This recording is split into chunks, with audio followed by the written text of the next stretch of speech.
This is barcodes in one lesson. Barcodes are found on virtually all products that you see in any store. When a laser from a computer scans a barcode, it's actually scanning through a series of 95 evenly spaced columns and checking to see if each one of those columns is reflecting a lot of laser light or virtually none. Computers only understand ones and zeros, so any of the columns that reflect virtually no light are considered a 1. And any of the columns that reflect a lot of light are considered a 0, probably the reverse of what you might expect. So in this example, the computer begins reading the columns from left to right. The first column reflects virtually no light, so it considers that a 1. The next column reflects a lot of light, so it considers that a 0.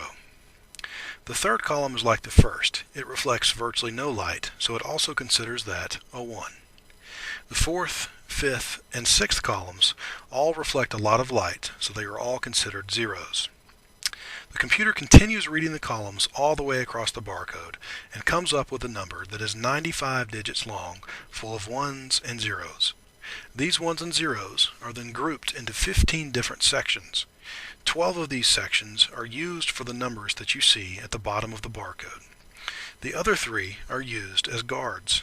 These guards let the computer know where the barcode begins and ends, and also where the 6 numbers on each side begin and end.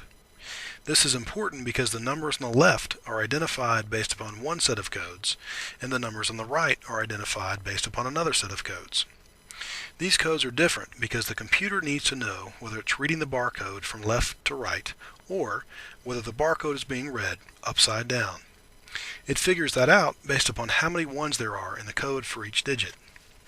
The codes on the left always have an odd number of ones, and the codes on the right always have an even number of ones.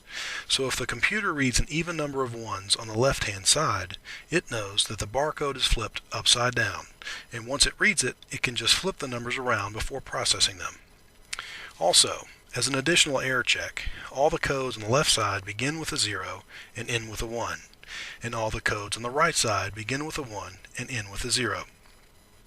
So in this case, we'll plug in the numbers above, and you'll see that those numbers are the exact same as the numbers below. But what do these numbers actually mean? Well, the first number on the left-hand side, the 0, which is outside of the actual barcode, tells us what type of barcode this is. A 0 is a standard barcode, a 2 is a weight item like fruit or meat, a 3 is a pharmacy item, and a 5 is a coupon. The next set of 5 numbers tells us who the manufacturer of the product is. In this case, it's the Campbell Soup Company. The second set of 5 digits tells us the product code, which in this case is a 10 3/4 ounce can of chicken noodle soup. And finally, the last number on the right-hand side is called the modulo check character, and this is another form of error checking. When the computer scans the barcode and processes the numbers, it needs a final way to know that it read and processed everything correctly. So it performs a calculation and comes up with the modulo check character. The modulo check character formula is actually based upon the positions of each of the numbers at the bottom of the barcode.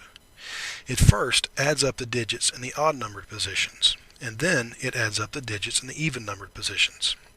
It then multiplies the odd numbered digits by 3 and adds that amount to the sum of the even numbered digits. So we'll go ahead and plug in the numbers from our barcode, and we come up with a final total of 23. We then subtract the result of this formula from the next highest multiple of 10 to get the modulo check character. So the next highest multiple of 10 after 23 is 30, and 30 minus 23 is 7. So we know that we have read the barcode correctly. So now you've learned barcodes in one lesson.